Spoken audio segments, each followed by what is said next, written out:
I finished my stay in Yarwell. It's a very sunny morning.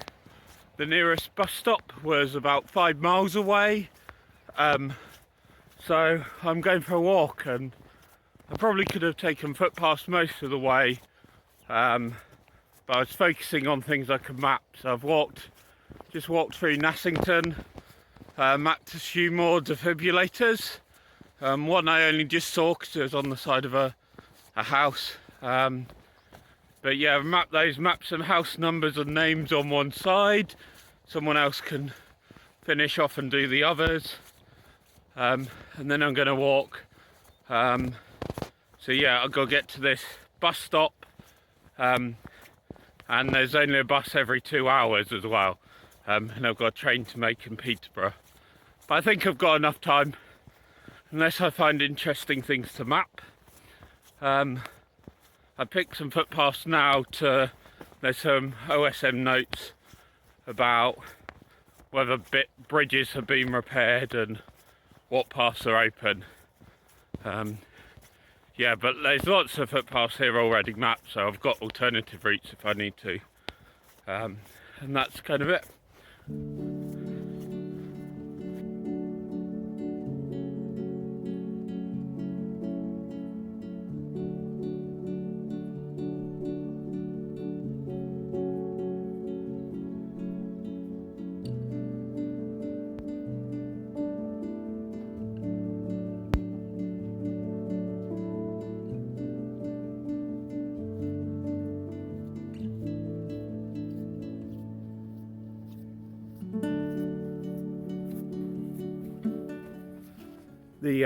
The bridge has been repaired or possibly replaced, so it was worth coming here. Amazing scenery and beautiful anyway, but yeah, better coming this way than using other footpaths.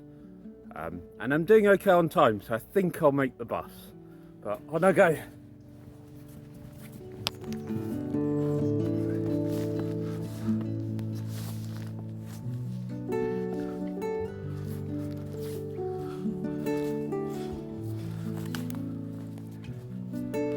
So yeah, countryside mapping is a bit different. Not constantly tapping on my phone to take photos or map house numbers, but you get to just enjoy a nice long walk, every now and then taking a photo of a stile or a gap in a hedge, because that does make a difference to people. Kind of, for me, it's useful for kind of landmarks. I know I'm on the path if I'm expecting a stile and there is a stile, or a hedgerow, or actually it's a fence and the next field is a hedgerow. I know where I am, and it's matching the GPS on my printed map. For other people with mobility issues, prams or struggle climbing things, they can plan a route and know how many stiles they're going to have to climb. Maybe they can manage one or two, but not lots. Maybe they can't manage any, and they can see that on OpenStreetMap, or see if there's gates that might be narrow, and they can map them. So all these little details are helpful, even in rural areas where you've not got delivery drivers trying to find addresses. But yeah, on we go.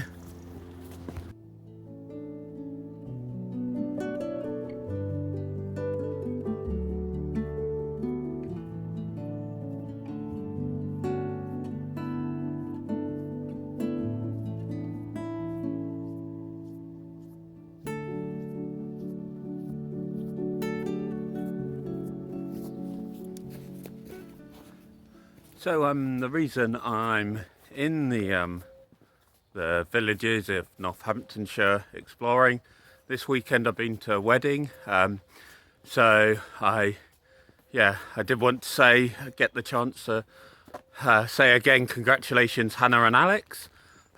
You're wonderful friends, it's wonderful to know you and to celebrate you getting married.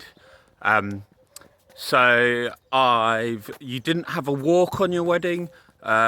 Those that are interested, I have done mapping at a wedding, trying not to disrupt the wedding, but that was quite fun. So yeah, somewhere there's a link to that video.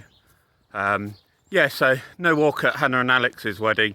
It is the end of January and quite cold, so I'll forgive you for that, and hopefully you enjoyed the time that went into your wedding present. But yeah, anyway, back to mapping. I'm now in Elton. I'll do a few more house names and house numbers before making sure I get to the bus stop. But yeah, maybe Hannah and Alex might explore some of these villages, go for walks here together. Alex could perhaps map the missing house names that I've not done. We'll see, or anyone else. Yeah, come to these villages, and particularly when it's nice sunny days, and map the house numbers.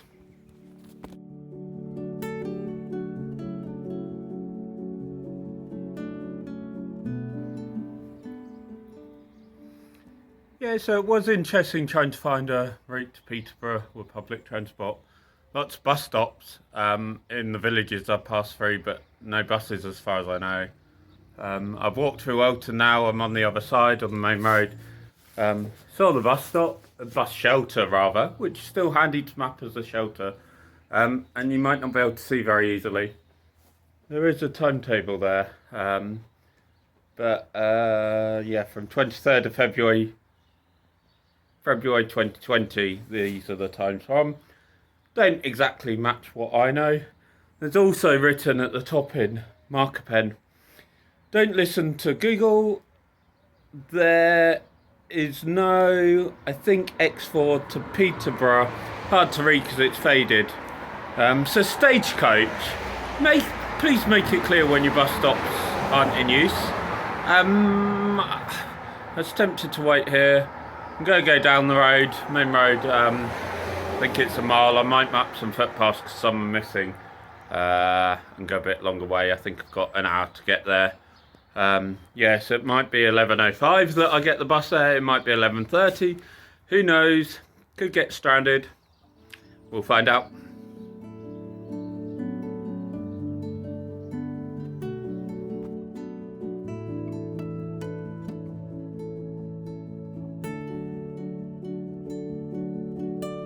So yeah, from Elton I should have really gone directly south using some footpaths, a few footpaths, and bridleways to get to the edge of Warmington where this bus stop is hopefully in use. But I kind of went through Elton, and plan was to use some footpaths, bridleways, because there were some notes that they needed checking, kind of a bit to the east but also slightly south of Warmington, and yeah, I do them, I just checked they'd link up. If not, there were alternatives, but I started getting more worried, which means I probably shouldn't spend time on video, so decided to actually listen to the sat nav. Go along the main road, which didn't have a grass verge. After 400 metres though, there was some sort of path I could go parallel alongside the main road. Turns out that was a Cory service road, and it should be marked as private because it's got a big gate on it. Not helpful, but yeah, I walked. I think I had to do another couple hundred metres. The first bit was easy because they were packing up some temporary traffic lights, so it meant there was less traffic. But the grass verge on that main road wasn't easy to walk on. So rather than continue that way around Warmington, I opted for this side road. This grass verge, it's a bit more space before the hedge, but it's not that much easier to walk on. I think the lesson is the footpaths around here are good, make use of them if you're going between villages. Anyway, I am getting tired, want to get to this bus stop and want to get to Peterborough, to a cafe or something for some food and a drink before my train. So yeah, I'll crack on.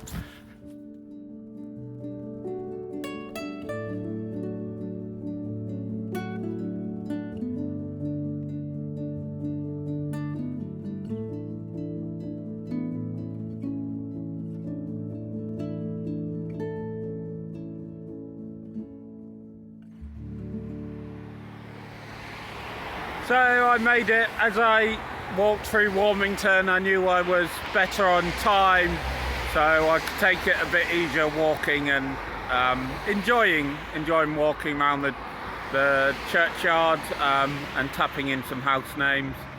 As I walked out of Warmington, I then used my phone to check bustimes.org. I've got about 25 minutes. The bus is a bit later, it seems, than I thought. Bustimes.org uses real-time data, so I'll be able to see my bus approaching on a map.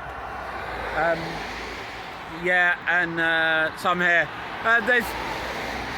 There's no seat in the bus shelter, so turns out round here the bus stops that aren't in use, aren't served by buses, are actually better than the ones that are.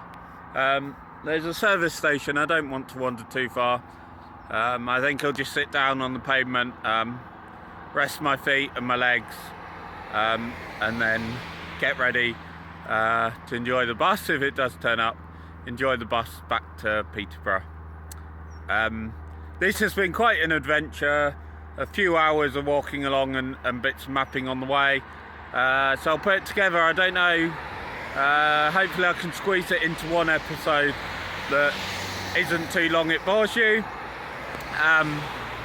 But I'll also have to do the editing on the computer, so if I film that, I'm pretty sure that will be a separate video, and it won't be filmed by a noisy, busy road.